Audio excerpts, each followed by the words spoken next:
करमाळा येथे श्रीराम प्रतिष्ठानच्या वतीने काल 16 फेब्रुवारीला सर्वधर्मी सामुदायिक विवाह सोहळा पार पडला।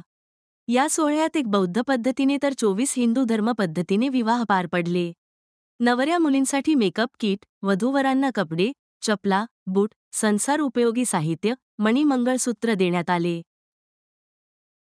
विवाहापूर्वी करमाळा शहरातून सर्व नवरदेवांची घोड्यावर बसवून ढोल ताशांच्या गजरात व डीजेच्या तालात वरात काढण्यात आली।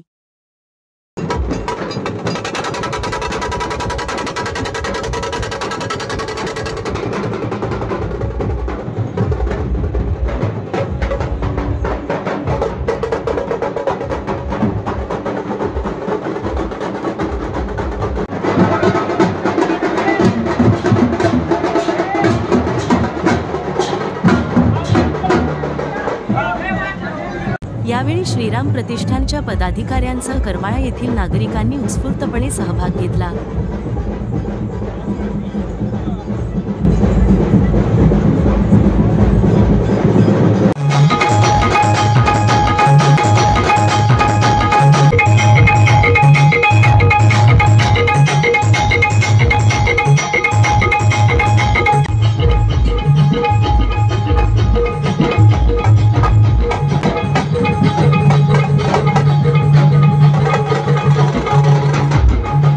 मिरवणुकीत वापरण्यात आलेल्या डीजेच्या दणदणाटाने शहर दणाणून निघाले।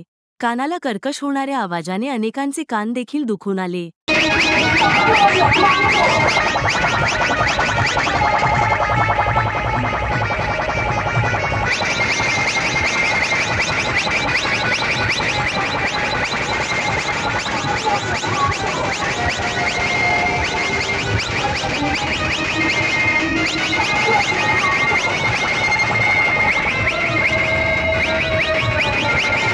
अशा सामाजिक कार्यात ध्वनी प्रदूषण करणाऱ्या डीजेऐवजी पारंपरिक वाद्यांचा वापर करण्याला प्राधान्य द्यावे असे काही नागरिकांचे म्हणणे आले।